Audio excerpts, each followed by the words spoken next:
আসসালামু আলাইকুম। এটা ছিল ১৫ই ডিসেম্বর যেদিন আমরা ঢাকা গিয়েছিলাম, সেদিনের সন্ধ্যার দিকের ছোট্ট একটি ভিডিও। তো দুপুরবেলা খাওয়া-দাওয়া শেষ করার পরে কিন্তু এখন বেশি একটা সময় পাওয়া যায় না। শীতের দিন ছোট। তো দুপুরবেলা খাওয়া-দাওয়ার পর একটু সময় আমরা রেস্ট নিয়েছিলাম। আর সন্ধ্যার দিকে আবার স্বর্ণা আমাদের জন্য চা করলো, সঙ্গে ছিল কেক। সকালবেলা অফিসে যাওয়ার সময় জসিম ভাই বলে গিয়েছিল সন্ধ্যাবেলা আমাদের সবাইকে নিয়ে বাইরে বের হবে ঘুরতে। তো সন্ধ্যার পরে এই যে আমরা এখন সবাই একসঙ্গে বাইরে যাচ্ছি। তো কোথায় যাচ্ছি জায়গাটার নামটা আমি ভুলে গিয়েছি।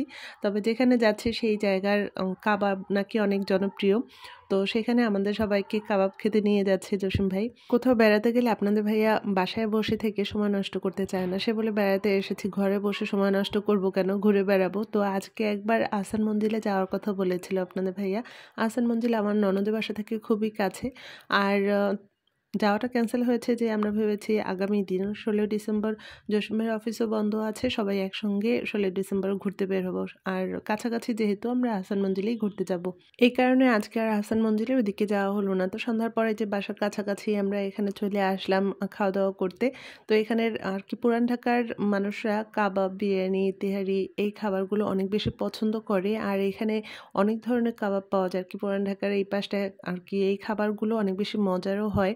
তো আজকে সেটাই আমরা খেতে যাচ্ছি। তো এখানে আসার পরে একদম গরম পরোটা, সঙ্গে ছিল বিফ ভুনা। বিফ ভুনার সঙ্গে গরম পরোটা তো অনেক বেশি মজার। আর সঙ্গে অনেক রকম কাবাব ছিল। কাবাব আইটেমগুলোর নামগুলো আমি ভুলে গিয়েছি। পুরান ঢাকার এই খাবারগুলো অনেক বেশি ফেমাস। আর বাচ্চারা তো বাইরের খাবারই অনেক বেশি পছন্দ করে। আর কাবাব আইটেম তো তাদের অনেক বেশি পছন্দ। তো এখানে বিভিন্ন রকম কাবাব ছিল, গ্রিল চিকেন ছিল, তারপরে তেহারি ছিল, সঙ্গে গরম পরোটা, বিফ ভুনা, আর ছিল কোল্ড ড্রিঙ্কস, আর বোরহানিও ছিল।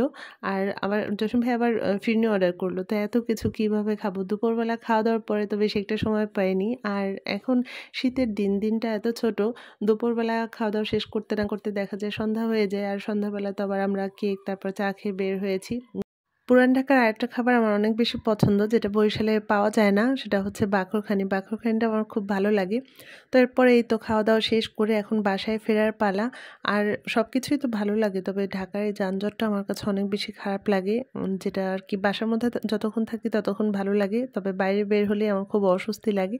যাই হোক, খাওয়া-দাওয়া শেষ করে আমরা বাসায় চলে আসলাম। আর আজকে যেহেতু ঢাকায় এসেছি সবাই খুব ক্লান্ত। এখানে বাবা ছেলে ঘুমাচ্ছে। তো ঢাকায় এসে আমরা কিন্তু এবার আলহামদুলিল্লাহ অনেক বেশি মজা করেছি, অনেক জায়গা ঘুরেছি। আর এই কারণে আমি আমার পেজে এবং আমার চ্যানেলে তেমন একটা অ্যাক্টিভই ছিলাম না। কখন এগুলো দেখব বলেন? ঘোরাফেরা, সবার সঙ্গে কথা, আনন্দ নিয়েই ব্যস্ত ছিলাম। তো সবকিছু আপনাদের সঙ্গে ছোট ভ্লগে শেয়ার করব। আজকের ভ্লগটা তাহলে এখানেই শেষ করছি। সবাই ভালো থাকবেন। গল্প হবে পরবর্তী ভ্লগে। খোদা হাফেজ।